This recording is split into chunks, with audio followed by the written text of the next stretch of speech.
Amen. Magandang gabi po sa ating lahat. Purihin ng Panginoon. Salamat sa pagmamahal ng Diyos sa bawat isa sa atin. Pinagpapasalamat sa Panginoon dahil anong nakaraan may bisita kami yung parang hit ata ng dito sa San Jose sa DSWD para sa podcast. Tayo po ay napili at tayo ay binigyan ng part. Sabi niya sa akin, Pastor, ang aking inahawakan family dito sa San Jose ay 300 families at yun po ay binigay sa atin. Tayo po ay mayroong part every Saturday. Ang Panginoon, sabi niya, kada session ng pastor ay 100 katao ang iyong tuturuan. Salamat sa Panginoon, ito matagal ko nang hinihintay. Kaya pala pinapalaki ng Panginoon. Pumasok pa siya rito, tinignan niya yung area. Purihin ng Panginoon. Sabi ko nga, Lord, di ko akalain na matagal ko nang pinapag-pray, Panginoon, bigyan mo kami ng maraming magagawa, maraming mga kasamahan dito sa iyong templo. At sabi ko, Lord, salamat dahil 300 families, pero sabi niya, mayroong mga may Muslim daw, may Isa ni Cristo, may Adventist. Sabi niya, bahala ka ng pastor kung paano mo. Sabi ko, bahala na ang Panginoon. Salamat sa Panginoon dahil tayo pinuntahan dito para lang sa mga ganitong activity. Napakalaking bagay po sa atin. Pinontrata ko naman si Duty, sabi niya, pag may time ka, sama ka. Kaya dito, sabi kayo dinata dito na makakasama. No? Salamat sa Panginoon. Kasi kung isipin mo, hindi ka magagather ng daming tao na yun. Hindi kayo mag-gather ng ganong maraming tao. Ang hindi na tao na magsasalita ka, pupunta ka lang yun para mag-share sa kanila. Mahirap gawin yun.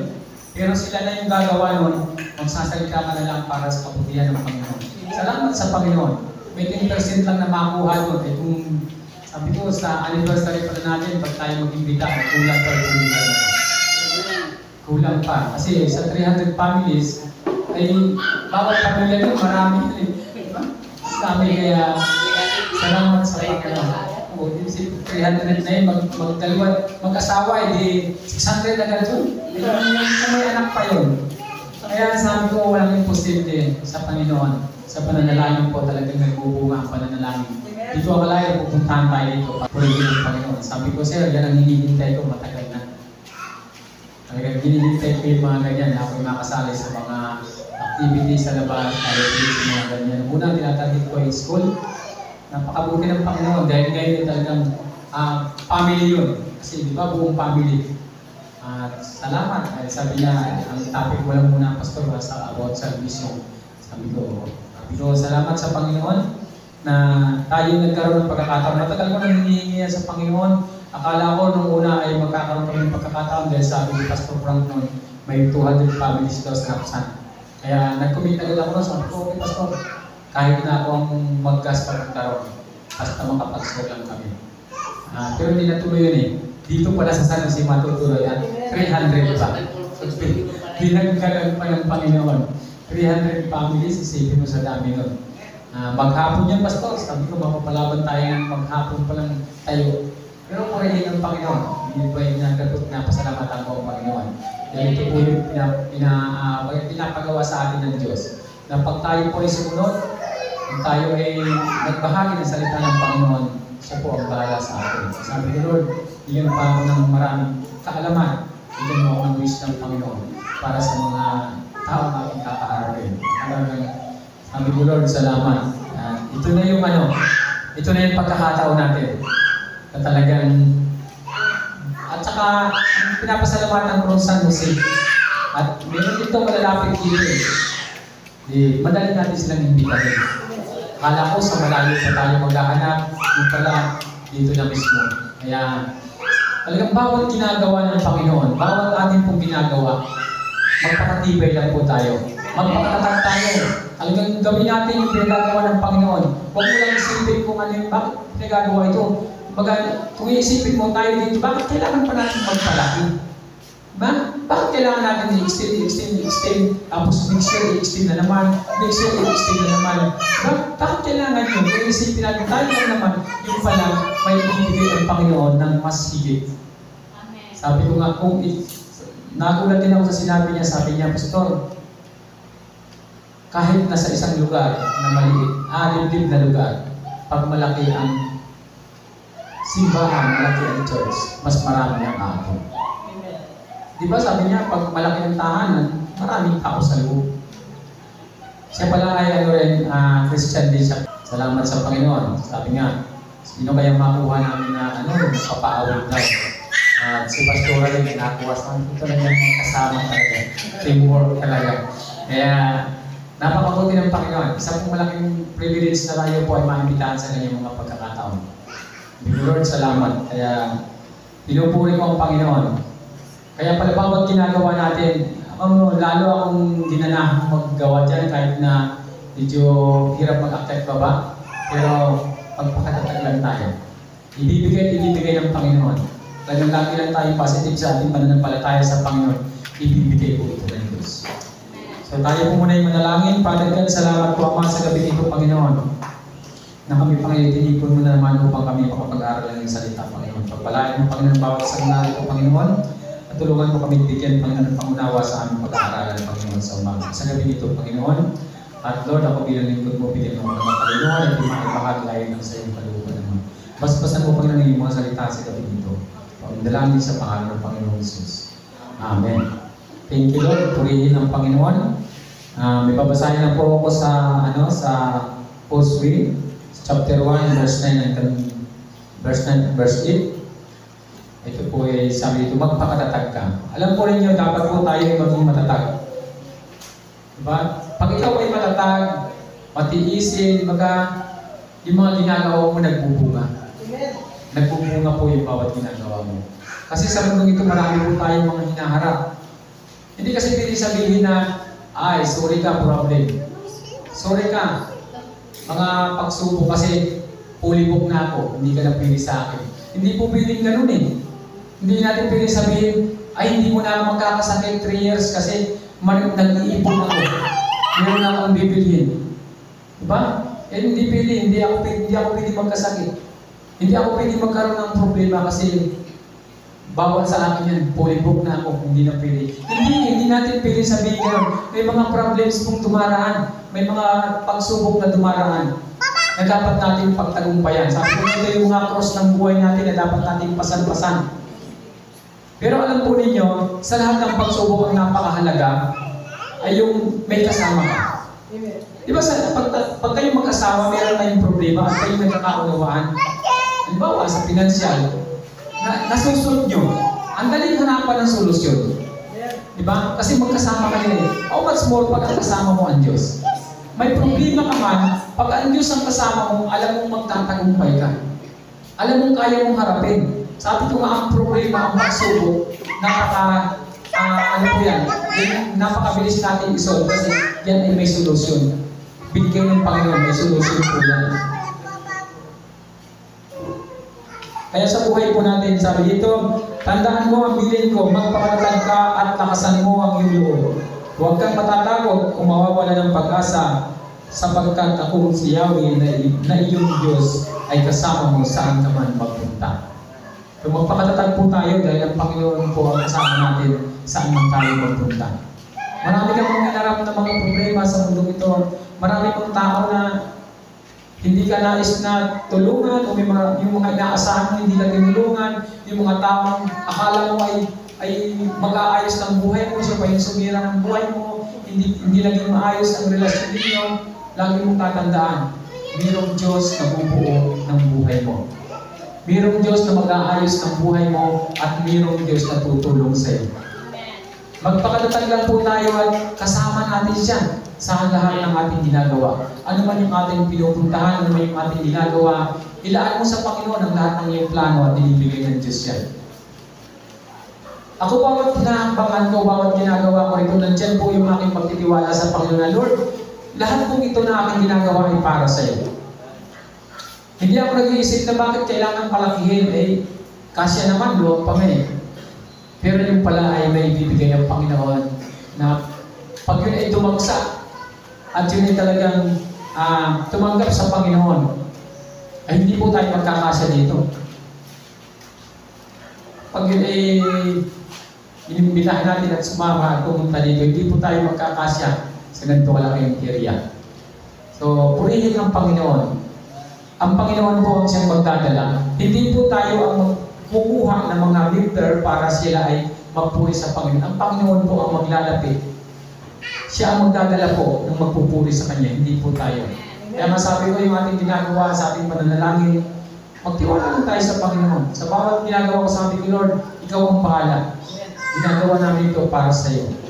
Kaya pupunin ng Panginoon itong ang Kanyang templo sa lugar na ito.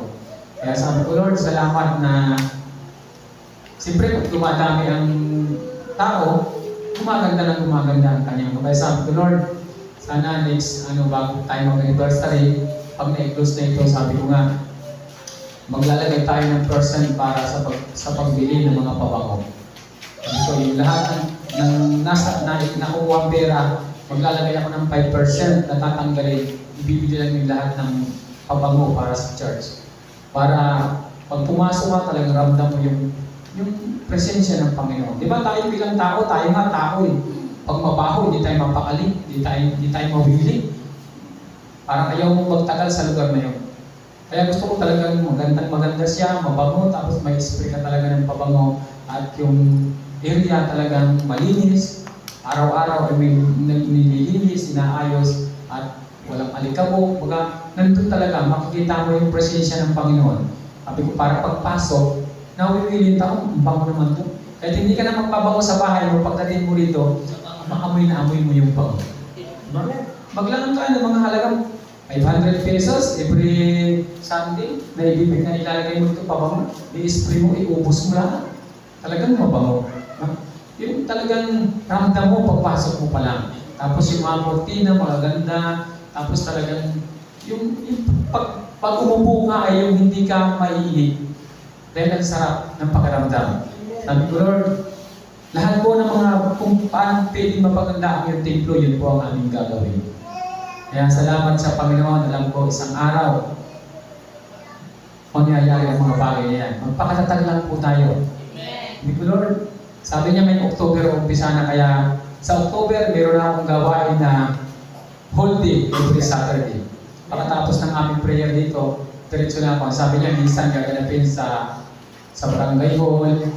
Sipin mo kung sabay-sabay, 300 tao na babahanginan mo ng salita ng Panginoon. Pag sila nakakilala sa Diyos. Kahit yung katatlo lang nun, 100 yun. Ay yung mga asawa nun, yung anak nun, hindi tayo kasya dito. Baka next year nasa 500 tayo. Hindi tayo magdalawang service. Diba? May sa umaga, may sa hapon. Kaya wala pong imposible. Sabi ko nga, at saka pili naman tayo magpalaki. Kasi habang dumadami, magbibigay ang Panginoon ng area.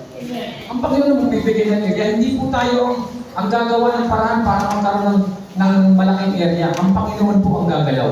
Ang Panginoon ang gagalaw. Ang ginawa ng Panginoon sa mga Israelita, kahit yung meron ng mga lupain, pinaalis ng Panginoon para sa kanyang mga anak. Ito po, pinuhain lahat ng Diyos para bigay sa kanyang mga anak at magpupuri sa lugar na ito. Kaya sabi ko, Lord, salamat.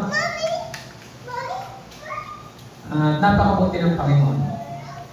Alam po ninyo yung mga batang yan, masarap pakinggan yung kanilang mga boses, di ba?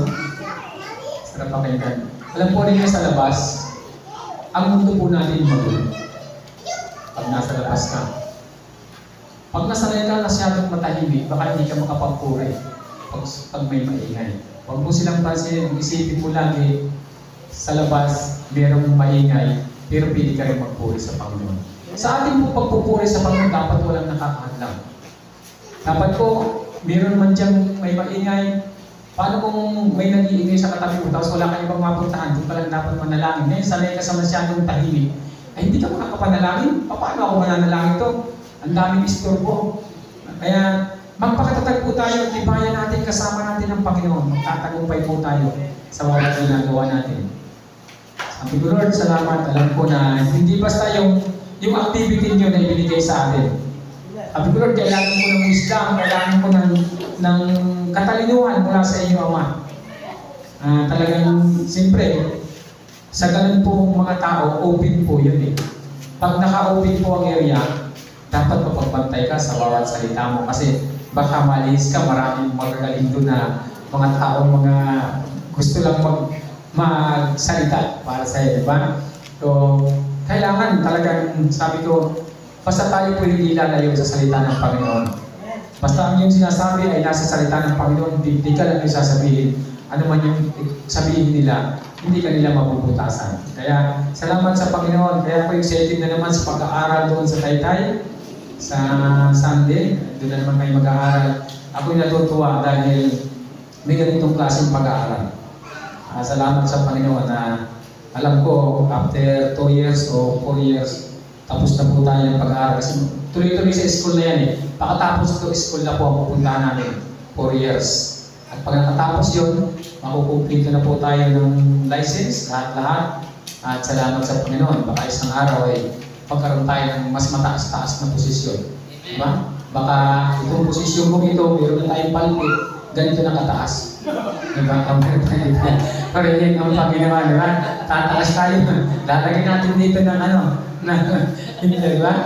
Di mataas-taas na tayo. Kaya sabi ng Panginoon, ang nagpapakababa ay tinataas. Kaya maging mababa po tayo sa harapan ng Diyos. Magpakababa po tayo sa harapan ng Panginoon para tayo makatikim ng pagtaas. Kaya sabi nga ni Paul, salamat dahil ganito yung height ko. Itataas ako ng Panginoon. Kaya salamat na sa ating mapagtitiwala sa Panginoon. At sabi po ng Panginoon, paano natin makakamit yung mga pagpapalang kailangan natin. Sabi ko nga kanina, marami po mga pagsubok sa buhay natin. Sabi ko nga, hindi ko piling sabihin, Lord, 5 years na bago ako magkakasakit. Diba? Isipin sa sarili mo, 5 years pa bago ako magkasakit kasi kailangan ko mag-ipon. Pero pag naglilingkod ka sa Diyos, pwede sabihin ng Panginoon, huwag kang magkasakit 10 years, pwede yun. Pero pag tayo lang nagsabi, ayoko magkasakit, dapat kasi marami akong gagawin. 5 years ayoko magkasakit. Hindi yung pwede panghawakan. Pero pag ang Diyos ang nagsabi, o sige anak, hindi pinagagawa ko sa'yo, bawal kang magkasakit. Pwede mangyari po yung mga bagay yan. Mangyayari at mangyayari. Kasi ang Diyos po ang sabi. Ang sabi po niya sa Joshua 8, chapter 1, verse 8, huwag mong kaliligtaang basahin ang aklat ng kautusan. Pagbulay-bulayan mo iyon araw at gabi upang matupad mo ang lahat ng nakasaad doon. Sa ganon magiging masagana at matagumpay ang iyong pamumuhay. Pag matupad mo raw po at nagawa ang mga nakasaad sa kanyang kasulatan, magiging masagana at matagumpay ang iyong buhay. Ibig sabihin, ito yung susi talaga kung paano mo makakamit yung tagumpay. Na talagang salamat sa Panginoon. Pagamat malayo pa yung October, mag-uumpisa yung gawain na yun, ako po ay gumagawa na ng mensahe para doon sa activity gagawin namin. Kasi talagang yung preparasyon, hindi po dito kasi alam kayong lahat na nagbabasa ng salita ng Panginoon at alam niyo yung sinasalita ko, alam niyo yung aking pinag-aaralan, madali yung maunawaan. Isa dun sa mga tao na hindi mo naman talaga sila kilala, hindi mo pa sila nakasama, doon mo lang makakasama. Paano mo sila i-challenge? Paano mo sila aakayin na magkaroon ng relasyon sa Panginoon? Di mo ba talaga kailangan yung pananalangin, babad sa pananalangin? Kaya ngayon pa lang, sinasama ko na sa prayer ko yun, na talagang Lord, sa time na yun, yung mga taong naroon, mabuksan ng isipan. Dahil ang ating po sa kanilang ipinapasok, hindi po isang reliyon, kundi yung relasyon natin sa Panginoon na magliligtas sa atin. Kaya, alam ko po, na ang susi ng pagpapala, alam natin lahat. Sabi niya, araw-gabi daw po natin basahin ang salita ng Panginoon para maunawaan natin. Lagi kong sinasabi, pag mahal mo ang isang tao, nung una po love letter lang, di ba? Pag may love letter sa iyo yung mahal mo, nakakabaitin ulit mong basahin. O, baka sabihin, baka yung iba ayaw umamin, pero totoo po yan. Totoo yan, yung mga love letter, iniingatan yan, nakatabi yan sa at yung pero yung hindi mo type, gusto mo tinatapon na sa basurahan. Pero yung gusto mo, pag bago ka matulog, pinapasa mo ulit. Babasahin mo, totoo kaya ito? Kahit hindi totoo ito kasi ito sinabi niya, diba? Kahit hindi totoo yung pero ang tingin mo rin totoo. Yung I love you rin ramdam na ramdam mo. Ganun po, pag mahal mo yung isang tao, kahit kapirasong papel, kahit yung palaran ng sigarilyo ang sinulatan, tinatabi mo yun. Kasi mahalaga sa iyo yung nagsulat doon. Pero ang uso ng usay, yung uso ng una, yung mga stationary, yung pabango, yun ang uso ng una. Smile before you open. Yan. Yan yung mga nakalagay nung una. Yung malaking sulat. So, ano eh. Yan yung mga inaano na muna, di ba? Smile. Oo, yun. Yan talaga nakalagay yan doon. Yung smile before you open talaga tayo. Kaya, kung ating pong titingnan, ano ba itong sulat ng Panginoon? Ito po ay pagmamahal ng Diyos sa atin. Kaya ang sabi niya, anak, basahin mo araw at gabi. Di ba, nung una naman, pagmahal mo, sa umaga pa lang. Yung sulat ni Pastora sa akin noon, umaga pa lang, binabasa ko na. Bago ako matulog, binabasa ko ulit. Sabi ko, oo, nilalagay mo dito. Nilalagay mo pa sa unan. Kasi mahalaga sa iyo eh. Kumalaginip ka. Kasi sumagot siya sa akin sa sulat niya. Ano nga yan? Sabi niya sa akin, pasensya na, wala kasi akong sobre. Ang sobre niya yung ganun kahaba. Wala pa sobre, yung ganun kalaking sobre. Tapos sabi niya, huwag ka lang mawawala ng pag-asa. Sabi ko, dapat sinagot na, hindi yung ganun. Hindi ko, kaya talagang, ayaw ko lang, kung yung sulat ko sa kanya, tinabi rin niya o tinapon, hindi ko rin alam. Hindi niya sinabi eh. Pero alam ko, tinabi niya yun. Yeah. So, mapakahalaga po ng sulat na mahal natin sa buhay. Diba? Kahit na medyo mali-mali yan ang spelling, pero pag binasa mo, magiging tama yan. Magiging tama yan. Kasi napakahalaga ng mga sinusulat doon. Napakahalaga ng mga kataga na nakalagay doon. Tatandaan mo yun at pag kayo nag-away, ang sabi mo nun? Naalala pa. Kaya sa buhay mo na. Sabi ng Panginoon, basahin mo araw-gabi ang aking mga salita. Ang masarap lang sa Panginoon, pag binasa natin ito, at nakalagay sa puso natin isipan, ang sabi niya dito, magiging masagana ang buhay mo. Nung papansinin natin yung mga huling mga paragraph dito, sabi niya dito sabi niya, pagkulay-kulayan mo iyon araw at gabi upang matupad mo ang lahat ng nakasaan doon. Sa ganon, magiging masagana at matagumpay ang iyong buhay. Magiging masagana raw po at matagumpay ang ating buhay. Pag tayo binabasa natin ang salita ng Panginoon. Kaya ako'y in love na in love sa salita ng Panginoon. Kasi po, kaya hindi na ako nagbabasa doon sa may misa. Kasi pag nagbabasa ako, pag may dumating akong bisita, hindi ka magsasalita. Kaya ang ginagawa ko pag umaga, pag gising ko, dito ako nagbabasa. Hindi ako lumalabas. Walang malayo ako, nasa pag may nagtanong ng pastora, saan si pastor? Ay, Diyos na loob. Alam ka naman pumasok pa sila dito, nakalakman yan. Wala silang papasukan. Hindi ako may istorbo kasi after kong magbasa at matapos yung mga binabasa ko, na umiikot po ako dito ng 7 ikot na nananalangin. Salamat sa Panginoon. Sa bawat bitaw mo ng panalangin, talaga po ito yung nagkakatotoo. Ito po yung nagkakaroon ng kapangyarihan, nagkakaroon ng katuparan. Pag atin pong binabasa ang salita ng Panginoon, natutupad po yung kanyang mga pangako sa atin. Kasi natatandaan mo yung mga pangako ng Diyos. Natatandaan mo yung mga pangako ng Panginoon sa ating buhay. Kaya, ang encourage ko po sa bawat isa, lalo po tayong magpakatibay. Magpakatatag po tayo. Marami po sa mundo na ayaw kang maging matatag. Ayaw na ikaw ay magtagumpay. Pero kumapit ka sa Panginoon. Sabi ko nga, marami ng taong gustong hatakin ka pababa. Huwag mo nga hayaan na ikaw ay ibagsak. Ang Panginoon ang kapitan mo. Pag ikaw po ay wala sa Panginoon, kaya ka lang hatakin pababa. Diba? Diba kahit sa basketball, pag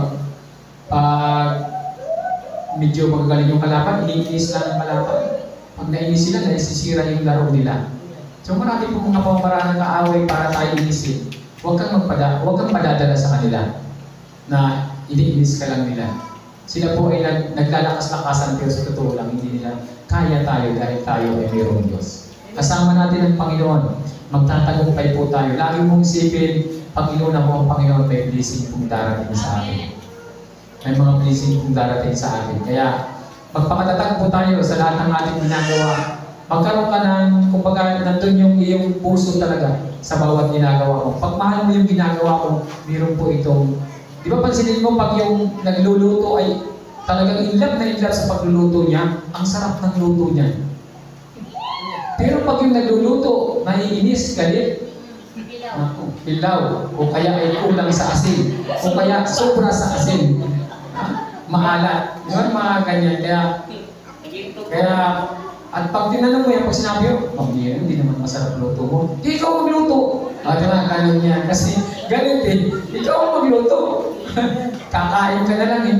Kaya naalala ko tuloy yung kwento nung mag-ama, sabi nung tatay niya, magsahin ka na. Tay, walang bigas. Sabi nung ama, matuto kang magsahin ng walang bigas. Ay, maya-maya, tinawag yung tatay niya, tay, kain na po. Saan ang kanin? Matuto kang kumain na walang kanin. Kaya, parang patuloy po tayo magtiwala sa Panginoon. Sa bawat ginagawa natin, bigyan natin ng pagmamahal. Bigyan natin ng halaga. Kahit maliit lang yan. Matuto tayo na kahit yung maliit lang na ginagawa natin, isipin natin na ito po ay ang Diyos na nagpapagawa sa atin. Maliit na bagay na naman yung ginagawa natin dito araw-araw. Yung pananalangin, di ba? Na 2 oras na pananalangin, pagkatapos ng panalangin, tatrabaho sa labas, magluluto sa pastoran ng merienda, merienda namin, may magpapadala na naman ng merienda, pagkatapos merienda, may magpapadala na naman ng merienda, pagdating ng hapunan, hindi ka nakakain. Di ba? Hindi laking blessing nun. Napipig mo na lahat ng ano. Kaya, purihin ng Panginoon. Sa bawat po ginagawa natin, ibigay natin yung pagmamahal. Especially sa ating paglilingkod sa Panginoon, lagyan natin ng love. Alam mo, pag mahal mo yung hinihintay mo, lagi kang excited. Diba? Lagi kang nakatuon. Malapit na, 1 linggo na lang. Darating na si Mark. Purihin ng Panginoon. Ang Panginoon po ay patuloy na nagtitiwala sa atin na kaya po natin magpuri sa Kanya. Kaya mo lang magpuri sa Diyos pag ikaw ay maraming pera? O paano kung ulang na, kakaunti na, o naubusan na? Mas lalo mong purihin ng Diyos kasi siya po ang pinagkagalingan ng biyaya. Kaya salamat sa kanyang masalita ngayong gabi, magpakatatag po tayo at magpakatibay. Tayo po'y manalangin. Father God, salamat po Ama sa buhay ng pinagkaloob mo sa iyong mga anak. Salamat Panginoon sa mga pagmamahal mo sa amin at hindi po pinakikita. Tunay na Panginoon na Lord, bigyan mo kami po Panginoon ng mga pagkakataon ng Panginoon para lalo ka namin maipakilala sa amin ng buhay ng Panginoon. Pagpalaki mo Panginoon yung mga anak sa gabi nito Panginoon. Maunawaan namin Panginoon ang tunay na pagmamahal mo sa amin Lord. Salamat po Ama. Dalangin sa pangalan ng Panginoong Jesus. Amen. Thank you Lord.